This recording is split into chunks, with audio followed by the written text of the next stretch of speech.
സ്നേഹ ബഹുമാനപ്പെട്ട അഭിവന്ദ്യ മാർ ജോസ് പൊരുന്നേടം പിതാവേ, ഞങ്ങളുടെ പ്രിയപ്പെട്ട കോർപ്പറേറ്റ് മാനേജർ സിജോ ഇളങ്കൊന്നമ്പുഴ അച്ഛ, ഞങ്ങളുടെ സ്കൂൾ മാനേജർ സോണിയച്ച, മാനന്തവാടി നഗരസഭ ചെയർപേഴ്സൺ രത്നവല്ലി അവറുകളെ, vice chairman Jacob sir, councillors, വിദ്യാഭ്യാസ വകുപ്പിലെ വിശിഷ്ട വ്യക്തിത്വങ്ങളെ, പ്രിയ ഹെഡ് മാസ്റ്റർമാരെ, അധ്യാപക അനധ്യാപക സുഹൃത്തുക്കളെ, പ്രിയ രക്ഷിതാക്കളെ, പ്രിയപ്പെട്ട നാട്ടുകാരെ, എൻ്റെ വാത്സല്യമുള്ള കുഞ്ഞുമക്കളെ, 76ാം വാർഷികാഘോഷത്തിൻ്റെ നിറവിലാണ് നാം ഇന്ന്. എല്ലാവരും ഏറെ സന്തോഷത്തിലാണ്. കാരണം നമുക്ക് സ്വപ്നം കാണാൻ പോലും പറ്റാതിരുന്ന ഒരു സ്വപ്നമാണ് ഇന്ന് യാഥാർത്ഥ്യമായിരിക്കുന്നത്. അതിൽ കോർപ്പറേറ്റ് മാനേജറെയും അതിന് അനുവാദം തന്ന നമ്മുടെ ബിഷപ്പ് മാർ ജോസ് പൊരുന്നേടം പിതാവിനെയും ഏറ്റവും സ്നേഹത്തോടെയും നന്ദിയോടെയും അനുസ്മരിക്കുകയാണ്. അനേകായിരം കുരുന്നുകൾക്ക് അക്ഷരാമൃതം പകർന്നു നൽകിയ ഈ വിദ്യാലയം ഇന്ന് കാലത്തിൻ്റെ മാറ്റങ്ങൾ ഉൾക്കൊണ്ട് ആധുനിക സൗകര്യങ്ങളോടെയുള്ള പുതിയ കെട്ടിടമായി കണിയാരത്തിൻ്റെ അഭിമാനമായി മാറിയിരിക്കുന്നു. മാർ ജോസ് പൊരുന്നേടം പിതാവിൻ്റെ അനുവാദത്തോടെ കോർപ്പറേറ്റ് മാനേജർ സിജോ അച്ഛൻ്റെ നേതൃത്വത്തിൽ പണിതുയർത്തിയ 3 നില കെട്ടിടം ഞങ്ങൾക്ക് പണിത് നൽകിയതിന് ഹൃദയത്തിൻ്റെ ഭാഷയിൽ ഞങ്ങളെല്ലാവരും സ്നേഹത്തോടെ നന്ദി അർപ്പിക്കുന്നു.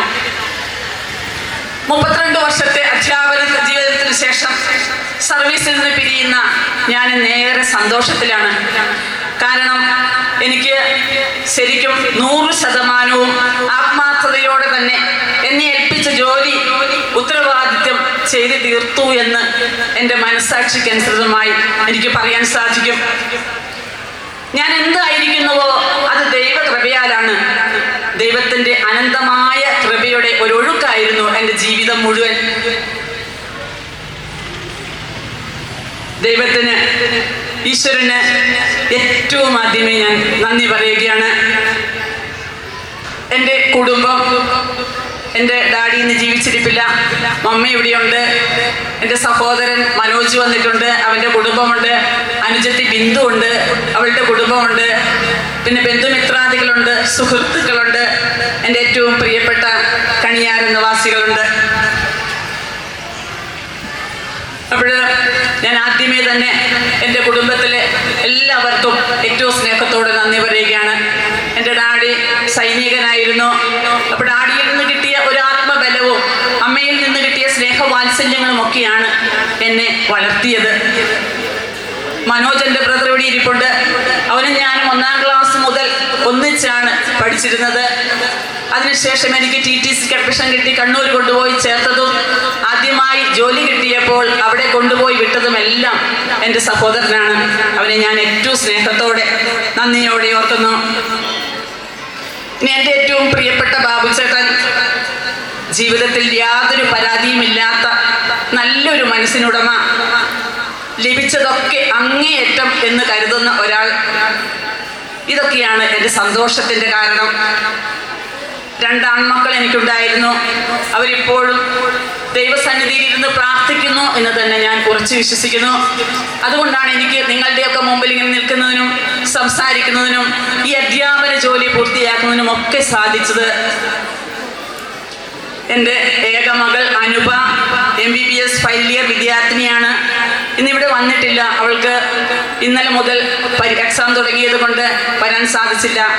അവളും പപ്പയെ പോലെ വളരെ പരിമിതമായ ആഗ്രഹങ്ങളുള്ള ഒരു പെൺകുട്ടിയാണ്. ഇതൊക്കെ ധാരാളം മതി എൻ്റെ ജീവിതം സന്തോഷപ്രദമായി മുമ്പോട്ട് പോകുവാനായിട്ട്. ഇതിനൊക്കെ ഞാൻ ഈശ്വരനോട് നന്ദി പറയുന്നു. എന്നെ ഞാനാക്കിയത്, എന്നെ ഒരു അധ്യാപികയാക്കിയത് നമ്മുടെ മാർ ജോസ് പൊരുന്നേടം പിതാവിൻ്റെ നേതൃത്വത്തിലുള്ള മാനന്തവാടി കോർപ്പറേറ്റ് എഡ്യൂക്കേഷൻ ഏജൻസിയാണ്. അവരെ നന്ദിയോടെ സ്മരിക്കുന്നു. എനിക്ക് ആദ്യമായി അപ്പോയിൻമെൻ്റ് ഓർഡർ നൽകിയത് ഫാദർ തേരകത്തച്ഛനാണ്. തേരകത്തച്ഛനെയും മറ്റു കോർപ്പറേറ്റ് മാനേജർമാരെയും മാനേജർ അച്ഛന്മാരെയും ഒക്കെ ഏറ്റവും സ്നേഹത്തോടെ ഞാൻ ഈ അവസരത്തിൽ ഓർക്കുന്നു. എനിക്ക് ആദ്യമായിട്ട് ജോലി ലഭിച്ചത് അസംഷൻ സ്കൂളിലാണ്. പിന്നീട് 12 സ്കൂളുകളിൽ പഠിപ്പിക്കുവാനുള്ള ഭാഗ്യം എനിക്കുണ്ടായി. അധ്യാപനത്തിൻ്റെ കൂടുതൽ ഞാൻ TTAയിലായിരുന്നു പഠിപ്പിച്ചിരുന്നത്. LSS ക്ലാസ്സുകളാണ് കൂടുതലായി കൈകാര്യം ചെയ്തിരുന്നത്. ഞങ്ങളുടെ ഒരു ടീം തന്നെ ഉണ്ടായിരുന്നു. Gertrude teacher, Pallath sir, Tina teacher, പിന്നെ ഞാൻ. TTAയിൽ അങ്ങനെ ഒരുപാട് LSSകൾ നേടിയെടുക്കാനായിട്ട് ഞങ്ങൾക്ക് സാധിച്ചു. അതുകൊണ്ട് തന്നെ എൻ്റെ 32 വർഷത്തെ ലീവുകൾ ഒന്നും തന്നെ ഞാൻ എടുത്തിട്ടില്ല. എന്നോട് കോർപ്പറേറ്റ് ഒരുപാട് എന്നെ സഹായിച്ചു. അതുപോലെ ഞാനും തിരിച്ചു ചെയ്തു എന്ന് എനിക്ക് സന്തോഷത്തോടെ പറയാൻ സാധിക്കും. കാരണം 32 വർഷമാകുമ്പോൾ നമുക്ക് 600-ലധികം ലീവുകളുണ്ട്. അപ്പം അതിൽ ഞാൻ ആകെ എടുത്തത് 30 ദിവസം ലീവാണ്. ലീവുകളെല്ലാം ഞാനിങ്ങനെ കൂട്ടി വെച്ചിരുന്നു. എന്തെന്ന് വെച്ചാൽ എൻ്റെ മക്കൾക്ക് സുഖമില്ലാതാകുന്നു, അപ്പോൾ അവർ കിടപ്പിലായാൽ അവരെ നോക്കാനായിട്ട് ലീവ് എടുക്കണമെന്ന്. പക്ഷെ അതൊന്നും വേണ്ടി വന്നില്ല. പിന്നീട് ഞാൻ മറ്റു മക്കളെ എൻ്റെ മക്കളായി തന്നെ കണ്ടു. അതുകൊണ്ട് പിന്നെ ലീവ് ഒന്നും എടുക്കുന്നത് വേണ്ടെന്ന് തന്നെ വെച്ചു. ഞാൻ പറഞ്ഞല്ലോ, TTAയിലാണ് എൻ്റെ അധ്യാപനത്തിൻ്റെ കൂടുതൽ ഭാഗവും ഞാൻ ചിലവഴിച്ചത്. എൻ്റെ ജീവന്റെ ഭാഗമായ 2 മക്കൾ മരിച്ചപ്പോഴും ഞാൻ TTAയിലായിരുന്നു. ഒത്തിരി നല്ല സുഹൃത്തുക്കൾ എനിക്ക് അവിടെ ഉണ്ടായിരുന്നു. എൻ്റെ പ്രിയപ്പെട്ട Mini teacher, Pauly teacher, Gertrude teacher, Treesa teacher, Shoji sir, Shemili teacher, Pallath sir, Mercy teacher, Sheeja teacher, Shemili teacher, അങ്ങനെ ഒരു അധ്യാപക വൃന്ദം. എൻ്റെ തൊട്ട് അയൽവാസിയായ ലാലി ടീച്ചർ, ചാക്കോ സാർ, അവരൊക്കെ എൻ്റെ ജീവിത പ്രശ്നങ്ങളിലെ വേദനകളിലൊക്കെ ഒപ്പം എന്നോടൊപ്പം നിന്നവരാണ്. എനിക്കറിയാം, എൻ്റെ സംസാരം കേൾക്കുന്നതിൽ മറുപടി കേൾക്കുന്നതിനായിട്ട് എൻ്റെ കൂടെ വർക്ക് ചെയ്ത അധ്യാപകരൊക്കെ ഇവിടെ എത്തിയിട്ടുണ്ട്. ടീച്ചർമാരൊക്കെ, തിരുമേരി ടീച്ചറും എല്ലാവരും, ഗ്രേസി ടീച്ചറും ഒക്കെ, ഞാൻ പേരെടുത്ത് പറയുന്നില്ല, ആരെങ്കിലും വിട്ടുപോയാൽ. എനിക്ക് നിങ്ങളെല്ലാവരും വന്നതിൽ സിസ്റ്റർമാരൊക്കെ ഒത്തിരി ടീച്ചർമാർ, സ്റ്റെല്ല സിസ്റ്ററൊക്കെ എല്ലാവരും ഇവിടെ എത്തിച്ചേർന്നിട്ടുണ്ട്. അതിലെനിക്ക് വളരെയധികം സന്തോഷമുണ്ട്. എനിക്ക് TTAയിൽ നിന്നായിരുന്നു ഞാൻ ഈ കടലാസ് ഇടയ്ക്കിടയ്ക്ക് നോക്കുന്നത്. കോർപ്പറേറ്റ് മാനേജർ എന്നോട് പറഞ്ഞിരുന്നു, ടീച്ചർ അധികം നീട്ടണ്ട, അപ്പോൾ എഴുതി അങ്ങ് വായിച്ചോന്ന്. അപ്പോൾ എഴുതി വായിക്കുന്നതാണ്. ഞാനിതെല്ലാം കുറച്ചിന് എഴുതിക്കൊണ്ട് വന്നു, പിന്നെ പറയുകയും ചെയ്യാമല്ലോ. അപ്പോൾ ഇടയ്ക്കിടയ്ക്ക് കാട് കയറി പോകാതിരിക്കാൻ അച്ഛൻ പറഞ്ഞു, ടീച്ചർ എല്ലാം അങ്ങോട്ട് എഴുതിക്കൊണ്ട് പോകും. അപ്പോൾ ഞാൻ എഴുതിക്കൊണ്ട് വന്നിട്ടുണ്ട്. ഇടയ്ക്ക് പിന്നെ കുറച്ചങ്ങോട്ട് കൂടി പോകുന്നതേ ഉള്ളൂ കേട്ടോ. അപ്പോൾ TTAയിൽ നിന്ന് എനിക്ക് HM പ്രമോഷൻ ലഭിച്ച് പോരൂർ സ്കൂളിലേക്കാണ്. എനിക്ക് അപ്പോയിൻമെന്റ് ഓർഡർ തന്നത് സിജോ അച്ഛനാണ്. 1ാം ക്ലാസ് മുതൽ ഞാൻ പഠിച്ച വിദ്യാലയത്തിലേക്ക് HM ആയിട്ട് പോവുക വലിയ സന്തോഷത്തോടെയാണ് ഞാൻ അങ്ങോട്ട് കടന്നു ചെന്നത്. അപ്പോഴെന്നെ ഞാൻ അപ്പോയിൻമെന്റ് ഓർഡറൊക്കെ പള്ളിയിൽ കൊണ്ടുപോയി മാനേജർ അച്ഛൻ്റെ എടുത്തു കൊടുത്തു. അപ്പോഴന്നത്തെ മാനേജർ അച്ഛൻ എന്നോട് പറഞ്ഞു, എൻ്റെ ടീച്ചറെ ഈ ഊർജ്ജശ്വാസം വലിച്ചിരിക്കുന്ന സ്കൂളിലേക്കാണല്ലോ ടീച്ചർ വന്നതെന്ന്. അപ്പം എനിക്ക് കുറച്ച് സങ്കടമായി. എന്നാലും ഞാൻ പഠിച്ച സ്കൂളല്ലേ, ഇവിടെയൊന്നും പിള്ളേരൊന്നും ഇല്ല ടീച്ചറെ. ഒരു സ്കൂളിൽ പിള്ളേരൊന്നും ഇല്ല, സ്കൂളൊന്നും അധികകാലം നിൽക്കില്ലെന്ന് മാനേജർ അച്ഛൻ എന്നോട് പറഞ്ഞു. അങ്ങനെ സ്കൂളിൽ എന്നെ സ്വീകരിക്കാനായിട്ട് അധ്യാപകരൊക്കെ ഉണ്ടായിരുന്നു. ഒപ്പം തന്നെ എൻ്റെ ബ്രദർ മനോജും ഉണ്ടായിരുന്നു. അച്ഛൻ പറഞ്ഞതുപോലെ തന്നെയാണ് അവനും പറഞ്ഞത്, നിൻ്റെ ഈ സ്കൂളിലേക്കൊന്നും ഇനി കുട്ടികളൊന്നും വരില്ല, ഇതെപ്പോഴാണ് ഇടിഞ്ഞു വീഴുന്നത് എന്ന് നോക്കി നിന്നാൽ മതിയെന്ന്. അപ്പം എനിക്ക് കുറച്ചുകൂടി സങ്കടമായി. അപ്പോൾ അവിടുത്തെ പ്രധാനപ്പെട്ട അച്ഛനും എൻ്റെ ആങ്ങളെയല്ല ഇങ്ങനെ തന്നെയാണ് പറഞ്ഞത്. അപ്പം ഞാൻ കോർപ്പറേറ്റ് മാനേജറെ 2 ദിവസം കഴിഞ്ഞപ്പോൾ വിളിച്ചു, അച്ഛാ ഈ സ്കൂളിൻ്റെ അവസ്ഥ വളരെ മോശമാണ്, അപ്പോൾ ഇതിൻ്റെ സ്കൂളിൻ്റെ പട്ടികയും കുറച്ച് ഓടൊക്കെ ഒന്ന് മാറ്റി തന്നാൽ വളരെ ഉപകാരപ്രദമായിരുന്നു എന്ന് പറഞ്ഞു. അച്ഛനെ കൂടുതലായിട്ട് എനിക്ക് പരിചയമൊന്നുമില്ല. അച്ഛൻ പറഞ്ഞു, ടീച്ചർ ഇപ്പോൾ ഒന്നും ചെയ്യണ്ട, ഞാൻ അങ്ങോട്ട് വരും, അതിനുശേഷം തീരുമാനിക്കാം. ഒരാഴ്ചയ്ക്ക് ശേഷം തന്നെ അച്ഛൻ വന്നു. 1 ഓടും 2 ഓടും അല്ല മാറ്റിയത്, ഓട് മൊത്തം ഇറക്കി മൊത്തം ആംഗ്ലറാക്കി തന്നു. അങ്ങനെ ഒരു കൊറോണ കാലമായിരുന്നു അത്. അപ്പോൾ ഒരു 15 ദിവസം കൊണ്ട് തന്നെ ഒരു 15 ലക്ഷത്തോളം രൂപ ഒന്നും കിട്ടുമെന്ന്, ആ സ്കൂളിൽ നിന്ന് ഒന്നും കിട്ടാനില്ല, എന്നിട്ട് അച്ഛൻ ചെലവഴിച്ചു. അപ്പോൾ അച്ഛൻ പറഞ്ഞൊരു വാക്കുണ്ട്, അതാണ് എൻ്റെ മനസ്സിലിങ്ങനെ തങ്ങി നിൽക്കുന്നത്. ടീച്ചറെ, കുട്ടികൾ അധികം ഉള്ളതല്ല നമുക്ക് കാര്യം, എത്ര കുട്ടികളുണ്ടോ അവരുടെ ഭൗതിക സാഹചര്യങ്ങൾ വർദ്ധിപ്പിക്കുക, അതാണ് ഞാൻ ചെയ്യുന്നത്. അത് ശരിക്കും അക്ഷരാർത്ഥത്തിൽ അച്ഛൻ ചെയ്യുക തന്നെ ചെയ്തു. ഇപ്പോൾ അച്ഛൻ്റെ ആ സ്നേഹവും സാന്നിധ്യവും ഒക്കെ ഞാൻ ഏറ്റവും സ്നേഹത്തോടെ ഓർക്കുന്നു. അപ്പോൾ അവിടെ ഞാൻ ജോളി സിസ്റ്റർ, ഇപ്പോൾ കാട്ടിമലയിലെ കാര്യം കുറച്ച് പറയാതിരിക്കാൻ എനിക്ക് പറ്റില്ല കേട്ടോ. ഞാൻ Jolly sister, Tom sir, Nisha teacher, ഞങ്ങൾ വീടുകൾ കയറി ഇറങ്ങി. അങ്ങനെ ആദ്യം 55 കുട്ടികളുണ്ടായിരുന്നത് വർഷ വർഷാവസാനമായപ്പോഴേക്കും 60 കുട്ടികളായി. പിറ്റേ വർഷം അത് 80 കുട്ടികളായി. അപ്പോൾ ഞങ്ങളുടെ കൂടെ ഉണ്ടായിരുന്ന പ്രീ പ്രൈമറി അധ്യാപിക അച്ഛനോട് പറഞ്ഞു, അച്ഛനൊരു നേഴ്സറി സ്കൂൾ അവിടെ പണിയുവാണെങ്കിൽ നമുക്ക് ഇഷ്ടം പോലെ കുട്ടികൾ കിട്ടും. പക്ഷെ നമ്മളാരും അത് അച്ഛൻ അങ്ങനെ പണിയെന്ന് വിചാരിച്ചില്ല. ഉടനെ തന്നെ ഒരു വർഷത്തിനകം 30 ലക്ഷം രൂപ മുടക്കി അച്ഛൻ നല്ലൊരു നേഴ്സറി പണിതു. ഇപ്പോഴവിടെ 36 കുട്ടികൾ പഠിക്കുന്നുണ്ട് എന്നത് വലിയൊരു സത്യമാണ്. അതുകൊണ്ട് തന്നെ അച്ഛൻ ആ കാട്ടിമൂല പ്രദേശത്ത് വന്നില്ലായിരുന്നു ഒരുപക്ഷെ ആ സ്കൂളിൽ കുട്ടികൾ കുറഞ്ഞ് അന്ന് അൺഎക്കണോമിക് ആയിരുന്നു, മതിയായ കുട്ടികളില്ലാത്ത സ്കൂളായിരുന്നു അത്. അപ്പോൾ മതിയായ കുട്ടികളില്ലാത്ത സ്കൂളിനെ മതിയായ കുട്ടികളുള്ള സ്കൂളായി ഉയർത്തി സംരക്ഷിച്ചു കൊണ്ടുവരാൻ അച്ഛൻ്റെ കഠിന പ്രയത്നവും അധ്യാപകരുടെ പ്രയത്നവും സഹായിച്ചു. അച്ഛനോട് ഞാൻ ഏറ്റവും സ്നേഹത്തോടെ നന്ദി പറയുകയാണ്. അതുകൂടാതെ 2 അധ്യാപകർ മാത്രം ഉണ്ടായിരുന്നുള്ളൂ, ഞാനും ടോം സാറും മാത്രം. ടോം സാറ് രാവിലെ മുതൽ ഇവിടെ വന്നിട്ടുണ്ട് കേട്ടോ. എന്നോട് വളരെയധികം സ്നേഹമുള്ള ആളാണ് ടോം സാറും നിഷ ടീച്ചറും ജോളി സിസ്റ്ററും ഒക്കെ പ്രൊവിൻഷ്യാളമ്മയാണ്. അന്ന് പ്രൊവിൻഷ്യാളമ്മയൊന്നും ആയിരുന്നില്ല, അവരൊക്കെ ഇവിടെ എത്തിയിട്ടുണ്ട്. അവരൊക്കെ എന്നോടുള്ള സ്നേഹത്തെ പ്രതിയാണ് വന്നത്. ഞങ്ങളെല്ലാവരും കൂടിയാണ് വീടുകളൊക്കെ കയറി ഇറങ്ങിയത്. അന്ന് പ്രീ പ്രൈമറി അധ്യാപികയായിരുന്ന നിഷ ടീച്ചറെ പറഞ്ഞത് പ്രകാരം നഴ്സറി സ്കൂളൊക്കെ പണിത് കിട്ടി നമുക്ക്. അപ്പോൾ ഇനി എത്ര പറഞ്ഞാലും അച്ഛൻ്റെ ആ ദീർഘവീക്ഷണവും ഊർജ്ജസ്വലതയും ഒക്കെയാണ് ഇവിടെ എടുത്തു പറയേണ്ട ഒരു വസ്തുതയാണ്. അതുകൊണ്ട് തന്നെയാവാം അച്ഛനെ സംസ്ഥാന എയ്ഡഡ് സ്കൂൾ മാനേജേഴ്സ് അസോസിയേഷന്റെ സംസ്ഥാന സെക്രട്ടറി ആയിട്ട് നല്ലൊരു കയ്യടി കൊടുക്കാം നിയമിച്ചത്. അപ്പോൾ നമുക്കറിയാം, നദികൾ പോലെ കേരളത്തിൽ നിന്ന് ഉത്ഭവിക്കുന്ന 44 നദി പോലെ 44 എയ്ഡഡ് സ്കൂളുകളുണ്ട് നമുക്ക്. ആ 44 സ്കൂളുകളുടെയും അധിപനാണ് അച്ഛൻ. അതുമാത്രമല്ല, നമ്മുടെ ഈ സംസ്ഥാനത്തൊട്ടാകെയുള്ള എയ്ഡഡ് സ്കൂളുകളുടെ മാനേജേഴ്സ് അസോസിയേഷന്റെ സംസ്ഥാന സെക്രട്ടറിയാണ്. എത്രമാത്രം വലിയൊരു പദവിയാണ് അച്ഛൻ്റേത്. നമുക്കറിയാം, ചെറിയ സ്കൂൾ മുതൽ വലിയ സ്കൂൾ വരെ അച്ഛൻ കൈകാര്യം ചെയ്യുന്നുണ്ട്. ഞാൻ പാവപ്പെട്ട ഒരു LP സ്കൂളിലെ ഒരു അച്ഛനാണ്. പക്ഷെ എന്നോട് അച്ഛൻ്റെ പെരുമാറ്റം കണ്ടാൽ ഹയർ സെക്കൻഡറി അല്ലെ കോളേജിൽ പഠിപ്പിക്കുന്ന ഒരു അധ്യാപികയോട് ഉള്ള ബഹുമാനവും വിനയവും ഒക്കെയാണ്. ഞാൻ ചിലപ്പോൾ വിചാരിക്കാറുണ്ട്, ഇതിനിപ്പോൾ എന്നോട് എനിക്കത് കാണുമ്പോൾ തന്നെ വളരെ സങ്കടം. എന്നാൽ പറയേണ്ട കാര്യങ്ങൾ വളരെ നിശ്ചിതമായിട്ട് അച്ഛൻ പറയും. ഇപ്പം നമ്മളോട് കുറച്ച് ലോക്കിയൊക്കെ കാണിച്ചല്ലോ, പിന്നെ വേറെ എന്തെങ്കിലും കാര്യങ്ങൾ ചോദിച്ചാൽ അത് ഇഷ്ടപ്പെടാത്തവങ്ങൾ അപ്പം തന്നെ ടീച്ചർ ശരിയാവില്ലെന്ന് മുഖത്ത് നോക്കി തന്നെ പറയും. അത് വളരെ നല്ലൊരു അച്ഛൻ്റെ ഗുണമാണ്. അപ്പം എനിക്ക് ഇതെടുത്ത് പറയാതിരിക്കാൻ പറ്റില്ല. അച്ഛനെ ഇവിടെ ഇരിക്കുന്നത് കൊണ്ട് അച്ഛനെ നിർത്തി പറയുന്നതല്ല, ഞാനിത് എനിക്ക് പരിചയമുള്ള എല്ലാവരോടും പറഞ്ഞിട്ടുള്ള സംഭവങ്ങളാണ്. ഇവിടെ പോരൂരിൽ നിന്ന് പിന്നെ ട്രാൻസ്ഫർ ആയിട്ട് ഞാൻ ഈ സ്കൂളിലെത്തി. കഴിഞ്ഞ വർഷം സ്കൂൾ വാർഷികത്തിന് പ്ലാറ്റിനം ജൂബിലി ആയിരുന്നു.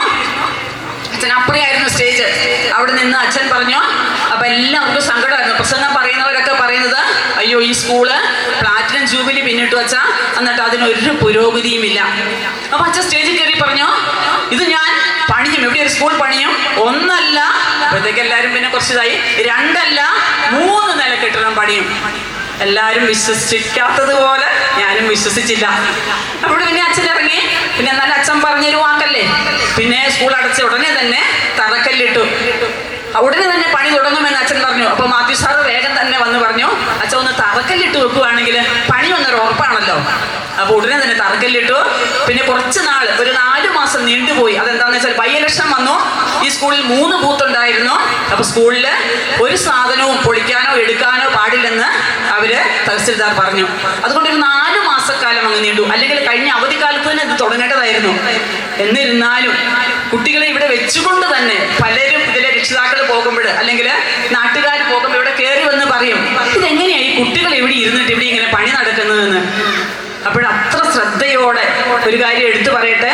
ഇവിടെ നമ്മുടെ കോൺട്രാക്ടർ സണ്ണി ചേട്ടനെ ഏറ്റവും സ്നേഹത്തോടെ ഓർക്കുകയാണ്. ബിനോയിയാണ് മേസ്ത്രിയെയും ഓർക്കുന്നു. പിന്നെ ഹിന്ദിക്കാര്, അവരെയൊക്കെ എനിക്ക് പറയാതിരിക്കാൻ പറ്റില്ല. ഓരോ കുട്ടികളും നടന്നു പോകുമ്പോൾ അവർ ഈ സിമെന്റും മണലും ഒക്കെ ചുമന്നുകൊണ്ട് പോകുമ്പോൾ കുട്ടികൾ പോകുന്ന വഴി ഇങ്ങനെ മാറി നിൽക്കും. ഞാൻ പലപ്പോഴും ശ്രദ്ധിച്ചിട്ടുണ്ട്.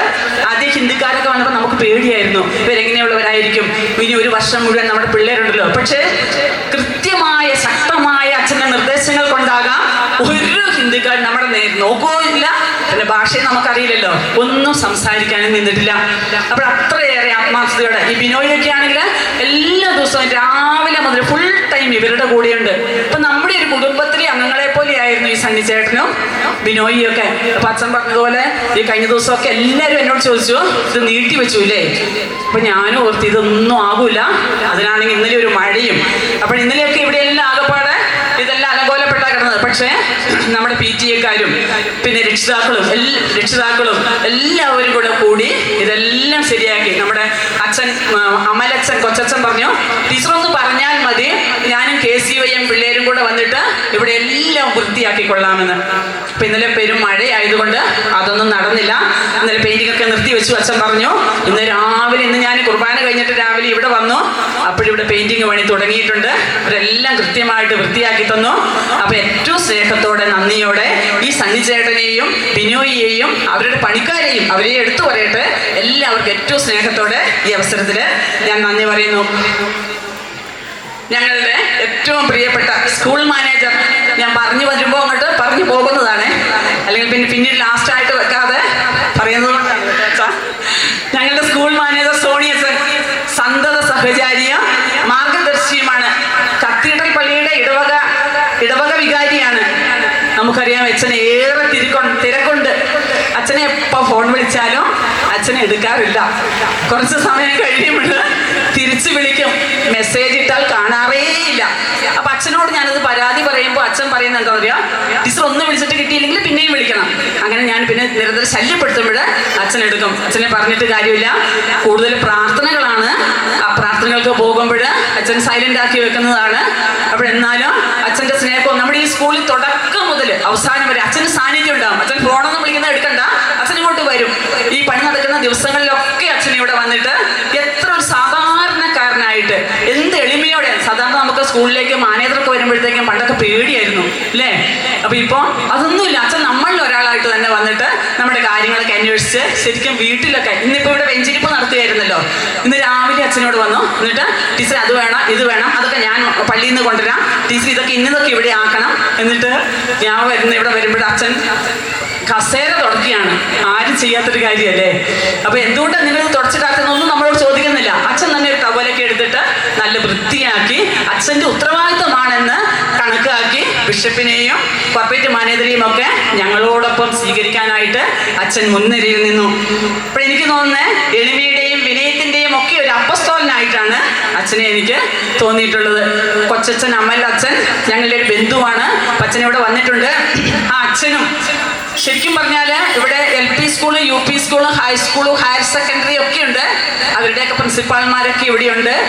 എന്നാലും ഞങ്ങളോട് എന്തോ ഒരു പ്രത്യേക സ്നേഹം ഈ അച്ഛനും കൊച്ചച്ഛനും ഉണ്ട്. ചെറിയ സ്കൂളായതുകൊണ്ടായിരിക്കാം, കുറച്ച് അധ്യാപകർ ഉള്ളതുകൊണ്ടായിരിക്കാം, എന്താണെന്നറിയില്ല, ഏത് പരിപാടിക്ക് വിളിച്ചാലും വരും. പക്ഷെ ഒരു പ്രത്യേകതയുണ്ട്, അവരൊക്കെ വിളിക്കുന്നതിന് ഏറ്റവും ആദ്യമേ ഞാൻ പോയി വിളിക്കും. അപ്പോൾ നമ്മുടെ സ്കൂളിൽ വരും, എല്ലാ പരിപാടികളിലും പങ്കെടുക്കും. അപ്പം നമ്മുടെ മാനേജ്മെന്റിൽ നിന്ന് കിട്ടുന്ന ഈ സഹായത്തെ ഏറ്റവും സ്നേഹത്തോടെ നന്ദിയോടെ ഞാൻ ഓർക്കുന്നു. എൻ്റെ ജീവിതത്തിൻ്റെ ഏറ്റവും നല്ല കാലത്ത് ഏറെ പ്രതിസന്ധികളിലൂടെ കടന്നുപോയ ഒരു അധ്യാപികയാണ് ഞാൻ. നിങ്ങൾ നോക്കുമ്പോൾ ഫുൾ ടൈം നല്ല ചിരിച്ച് സന്തോഷിച്ച് നടക്കുകയാണ്. പക്ഷെ എൻ്റെ നല്ല പ്രായത്തിൽ ഒരു 35 വയസ്സൊക്കെ ആയപ്പോൾ എൻ്റെ 2 ആൺമക്കൾ 13 വയസ്സൊക്കെ ആയപ്പോൾ അവർ മരിച്ചു. നല്ല മിടുക്കന്മാർ പിള്ളേരായിരുന്നു. പക്ഷേ അവർക്ക് ഒരു രോഗം, അപൂർവമായ രോഗം വന്ന് അവർ മരിച്ചു. ഇപ്പോൾ 3ാമത്തെ കുട്ടിയാണ് അനുപ, ഞാൻ പറഞ്ഞിരുന്നു. അപ്പോൾ ഈ സമയത്തൊക്കെ എൻ്റെ കൂടെ നിന്നത് അധ്യാപകരാണ്. 2000 മുതൽ 2007 വരെ ഞാൻ അധ്യാപികയായി ജോലി നോക്കിയിരുന്നു ഈ സ്കൂളിൽ. അപ്പോൾ സുഖമില്ലാത്ത മക്കളുടെ പഠന സൗകര്യാർത്ഥമാണ് ഞാൻ TTA-യിലേക്ക് ട്രാൻസ്ഫറായി പോയത്. എനിക്ക് ഉടനെ തന്നെ പള്ളിച്ചാങ്കുടി അച്ഛൻ അങ്ങോട്ട് ട്രാൻസ്ഫറായി. എൻ്റെ അധ്യാപനത്തിൻ്റെ ഭൂരിഭാഗവും അവിടെയായിരുന്നു ഞാൻ പറഞ്ഞു. അപ്പോൾ അവിടെയുള്ള വിൻസെന്റ് സാർ എന്നൊരു ദൈവദൂതനെ പോലെ എനിക്ക് തോന്നിയത്. കാരണം എൻ്റെ 2 മക്കളും കട്ടിലിൽ കിടക്കുകയാണ്. എനിക്ക് അവിടെ ചെന്നപ്പോൾ 1ാം ക്ലാസ് 60 കുട്ടികളുണ്ടായിരുന്നു. അപ്പോൾ എനിക്കൊരു വിഷമവും തോന്നിയില്ല. അപ്പോൾ സാറ് പറഞ്ഞു, ടീച്ചർ 1ാം ക്ലാസ് ഏറ്റെടുക്കണം, ഇംഗ്ലീഷ് മീഡിയമാണ്, എന്ത് സഹായം വേണമെങ്കിലും ഞങ്ങൾ ചെയ്തു തരും. ഇപ്പോൾ ചോറ് വിളമ്പാനും കളിക്കാൻ കൊണ്ടുപോകാനും പുറത്ത് കൊണ്ടുപോകാനും ഒക്കെ TTC കുട്ടികളെ വിട്ടു തന്നു. എൻ്റെ 2 മക്കളും വേർപിരിഞ്ഞത് ഞാൻ ആ TTA-യിൽ പഠിപ്പിച്ചുകൊണ്ടിരുന്നപ്പോഴാണ്. അപ്പോൾ എന്നെ ചേർത്ത് നിർത്താൻ, എൻ്റെ മക്കളെ അവരുടെ മക്കളായി കാണാൻ ഒരു പറ്റം അധ്യാപകരുണ്ടായിരുന്നു. ഇവരൊക്കെ മുൻനിരയിലിരിക്കുന്നവരൊക്കെ അന്ന് എനിക്ക് താങ്ങും തണലുമായി നിന്നു. അപ്പോൾ ശരിക്കും ആദ്യം ഒരു ഓണത്തിൻ്റെ ഞാനൊന്ന് പറയട്ടെ, നീ പറയാൻ അവസരമില്ലല്ലോ. അപ്പോൾ സെപ്റ്റംബർ 5-നാണ് എൻ്റെ മൂത്ത മകൻ മരിക്കുന്നത്. അപ്പോൾ അന്ന് അവൻ മരിച്ചു കഴിഞ്ഞ് എനിക്ക് പിന്നെ ഞാൻ അന്ന് തീരുമാനിച്ചു ഇനി സ്കൂളിലേക്കൊന്നും പോകണ്ട, നമുക്ക് ആകെ ഒരു വിഷമമായിരുന്നു. അപ്പോൾ എൻ്റെ ഡാഡി പറഞ്ഞു, അങ്ങനെ നമുക്ക് നമ്മുടെ ജീവിതത്തിൽ ഒരുപാട് പ്രതിബന്ധങ്ങളും പ്രശ്നങ്ങളും ഒക്കെ ഉണ്ടാകും. അപ്പോൾ അതൊക്കെ നമ്മൾ അതിനെയൊക്കെ നേരിടണം, നമ്മൾ അതിനെയൊക്കെ അതിജീവിക്കണം. നിന്നെ വിചാരിച്ച് നിന്നെ ഓർത്ത് 60 കുട്ടികളുണ്ട് അവിടെ, അപ്പോൾ അവരുടെ കാര്യമാണ് നീ നോക്കേണ്ടതെന്ന് പറഞ്ഞു. അതുകൊണ്ട് ഞാൻ ഒരു ദിവസം പോലും അവധി എടുത്തില്ല. ഓണത്തിൻ്റെ അവധിയായിരുന്നു. അത് കഴിഞ്ഞ് സ്കൂളിലെത്തി. ഇപ്പോൾ കുട്ടികൾ നമ്മളെ മനസ്സിലാക്കുന്ന ഒരു ഉദാഹരണം ഞാൻ പറഞ്ഞോട്ടെ. ഞാൻ TTE ചെന്നു കഴിയുമ്പോൾ ഞാൻ വല്ലാതെ, കുട്ടിയൊക്കെ മരിച്ച് ഭയങ്കര വിഷമത്തിലാണ് ചെല്ലുന്നത്. അപ്പം അധ്യാപകരൊക്കെ ഇങ്ങനെ മാറി മാറി നിന്നു, വളരെ സൈലൻ്റായി. ഞാൻ ക്ലാസ്സിൽ പോയി. അപ്പം ഞാൻ ഓർത്തു ക്ലാസ്സിൽ ചെല്ലുമ്പോഴത്തേക്കും ഉച്ചത്തിൽ ഞാൻ കരഞ്ഞു പോകുമെന്ന്. പക്ഷെ ഞാൻ 1-ാം ക്ലാസ് ആണെന്ന് ഓർക്കണം. ക്ലാസ്സിൽ ചെല്ലുമ്പോൾ ഒരു കുട്ടിയും ഒന്നും മിണ്ടുന്നില്ല. അപ്പം ഞാൻ കുറേ സമയം ഇങ്ങനെ ഇരുന്നു. പിന്നെ ഞാനിങ്ങനെ ക്ലാസ് എടുത്തു, ബോർഡിൽ എഴുതി കൊടുത്തു. അങ്ങനെ 11:30 ആയപ്പോഴേക്കും എൻ്റെ ക്ഷമ നശിച്ചു. അപ്പം ഞാൻ പിള്ളേരോട് ചോദിച്ചു, എടാ ടീച്ചറിൻ്റെ മോൻ മരിച്ച വിവരം നിങ്ങളൊന്നും അറിഞ്ഞില്ലേ? നിങ്ങൾ എന്താ ടീച്ചറോടൊന്നും ചോദിക്കാത്തതെന്ന് ചോദിച്ചു. അപ്പോൾ ഒരു കുട്ടി പറഞ്ഞു, ടീച്ചറെ അത് രാവിലെ നമ്മുടെ ലീഡർ വന്നിട്ട് പറഞ്ഞു, ഒറ്റ കുട്ടിയും ടീച്ചറിനോടൊന്നും ചോദിക്കണ്ട, ചോദിച്ചാൽ ടീച്ചർക്ക് സങ്കടമാകുമെന്ന്.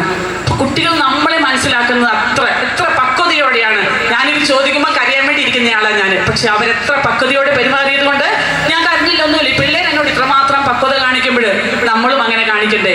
അപ്പോൾ നമ്മളെ കുട്ടികൾ മനസ്സിലാക്കുന്നത് അങ്ങനെയാണ്. ഒരു സംഭവം കൂടി ഞാൻ പറയുകയാണ്. ഞാൻ 2-ാം ക്ലാസ്സിൽ പഠിപ്പിക്കുമ്പോൾ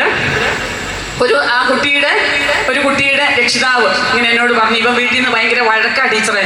എന്താന്ന് വെച്ചാൽ അവന് ബാലരമയും പൂമ്പാറ്റിയൊക്കെ മേടിച്ച് കൊടുക്കണമെന്ന് പറഞ്ഞ് വളരെ വഴക്കാണ്. അപ്പോൾ ഞാൻ പറഞ്ഞു, എന്നാൽ ഞാൻ നിങ്ങൾക്ക് പുസ്തകം കൊണ്ടുവന്ന് തരാം. അങ്ങനെ വീട്ടിലിരിക്കുന്ന പുസ്തകങ്ങൾ, ബാലരമയും പൂമ്പാറ്റിയൊക്കെ വായിക്കാതെ കുറേ പുസ്തകങ്ങൾ ഉണ്ടാകുമല്ലോ, അപ്പം അതെല്ലാം കൊണ്ടുവന്ന് ഇവന് കൊടുത്തു. അങ്ങനെ ഇവന് കൊടുത്ത് ഇവനെല്ലാം വായിച്ചു. അങ്ങനെ അവൻ 3-ാം ക്ലാസ്സും 4-ാം ക്ലാസ്സും ഒക്കെ കഴിഞ്ഞവൻ പോയി. അങ്ങനെ 10-ാം ക്ലാസ്സിൽ എത്തിയപ്പോൾ ഒരു അധ്യാപക ദിനത്തിന് അത് ഞാൻ കത്ത് ഞാൻ കൊണ്ടുവന്നിട്ടുണ്ട്. ഒരു കത്ത് എനിക്ക് തന്നു. അതിങ്ങനെയായിരുന്നു, പ്രിയപ്പെട്ട ബീന ടീച്ചർക്ക് എൻ്റെ അമ്മ കഴിഞ്ഞാൽ എനിക്ക് പിന്നെ എൻ്റെ അമ്മ ടീച്ചറാണ് എന്നെ കുറേ സാഹിത്യം, അവൻ നല്ല വായനക്കാരനായി എനിക്ക് മനസ്സിലായി. അപ്പോൾ ടീച്ചറിനെ ഞാൻ എന്നും സ്നേഹിക്കും, ടീച്ചർ എന്നെ എന്നും ഓർക്കണം. ആ കത്ത് ഞാൻ എന്നും ഒരു അനുഭവക്കുറിപ്പായിട്ട് എൻ്റെ ഹൃദയത്തിൽ സൂക്ഷിക്കുന്നുണ്ട്. അതോടൊപ്പം ഞാൻ ആ കുട്ടി തന്ന കത്ത് ഇന്നും സൂക്ഷിച്ചു വെക്കുന്നുണ്ട്.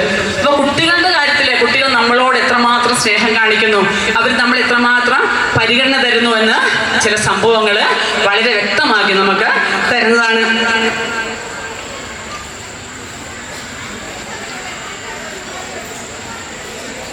ഇനി എനിക്ക് Mercyamma teacher, Sunny sir, John sir, Shemili teacher എന്നീ പ്രിയപ്പെട്ട പ്രിൻസിപ്പാൾമാരുടെ ഒക്കെ കീഴിൽ എനിക്ക് TTEയിൽ അവരുടെ കീഴിൽ പഠിപ്പിക്കാനായിട്ടുള്ള അവസരം കിട്ടിയിട്ടുണ്ട്.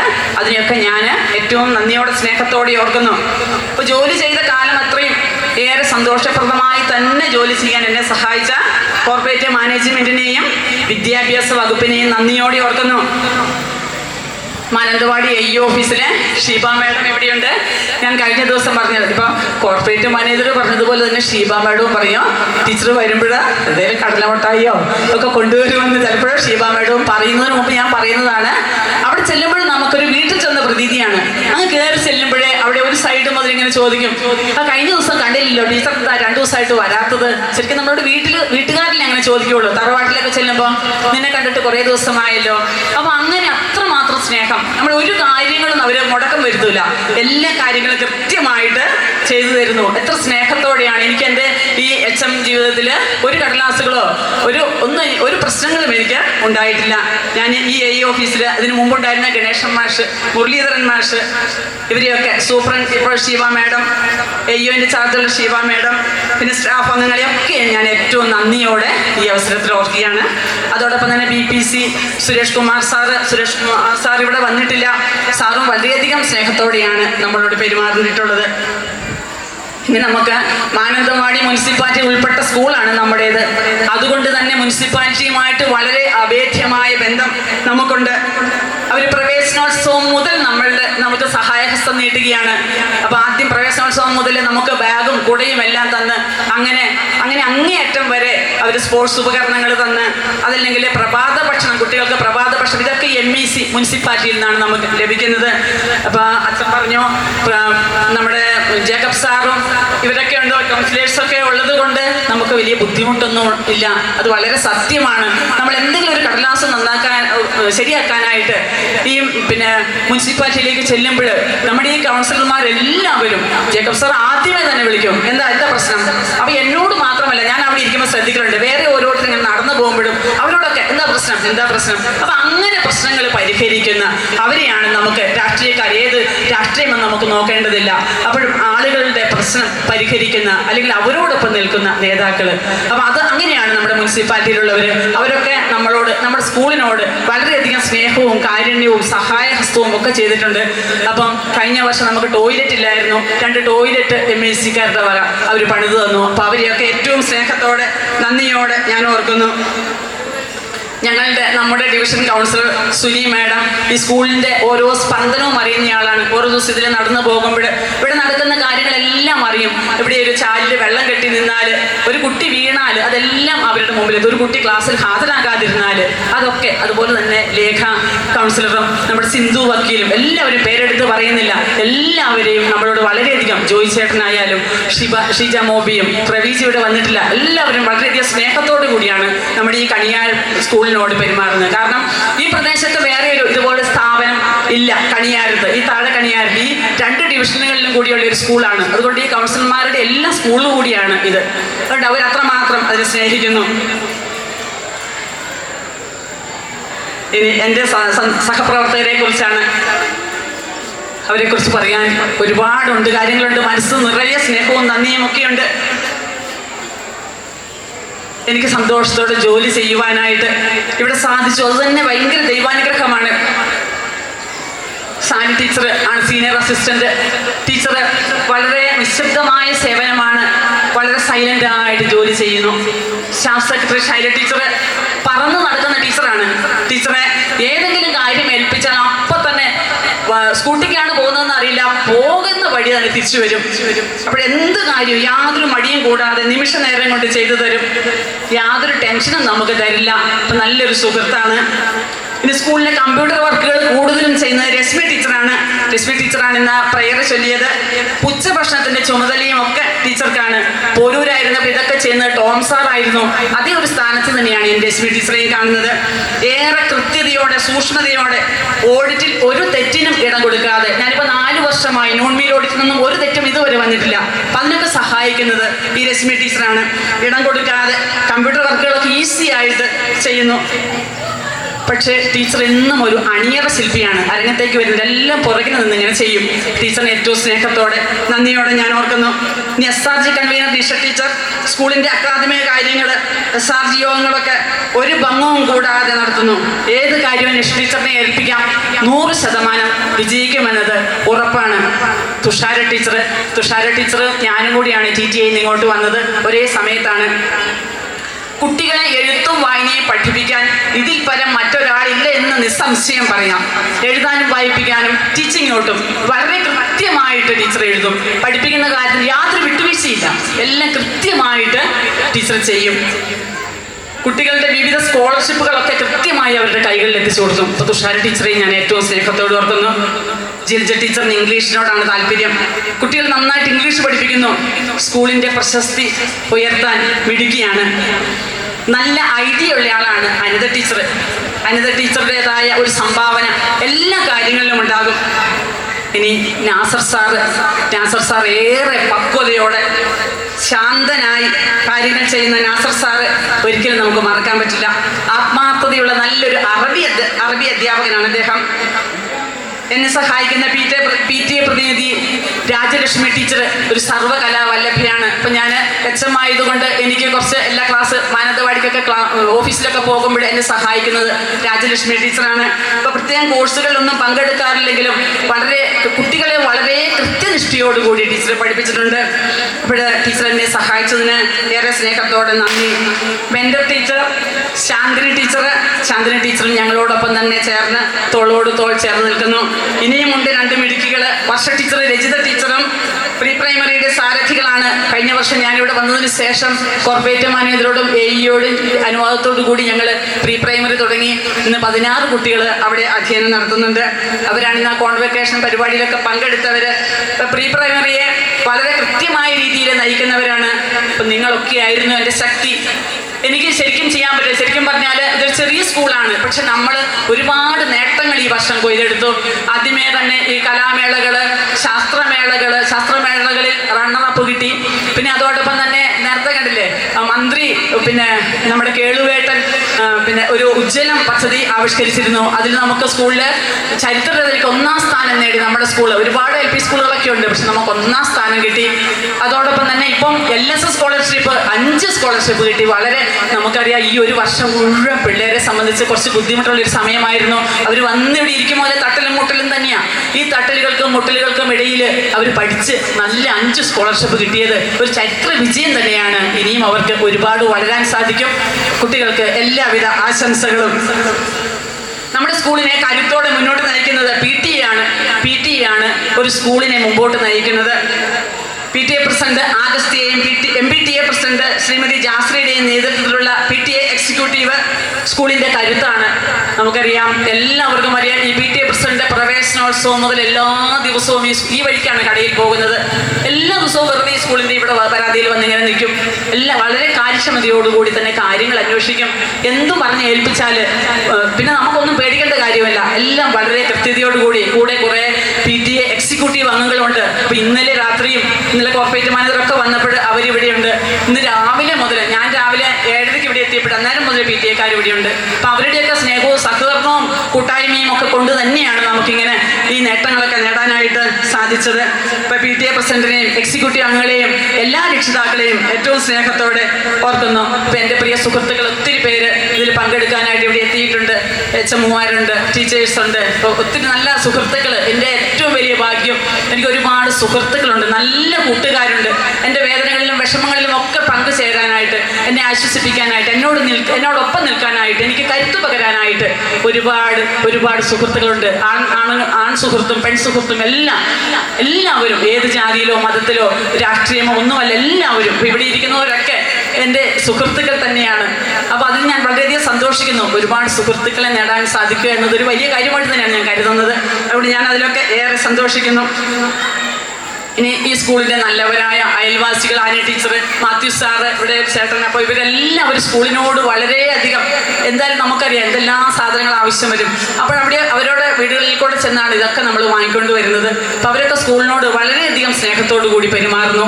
ഈ പണികളൊക്കെ എവിടെ എത്തിയെന്ന് എല്ലാ ദിവസവും ഈ മാത്യു സാറൊക്കെ വന്ന് അന്വേഷിക്കലുണ്ട്. ഇവരെയൊക്കെ ഞാൻ ഏറ്റവും സ്നേഹത്തോടെ തന്നെ ഓർക്കുകയാണ്.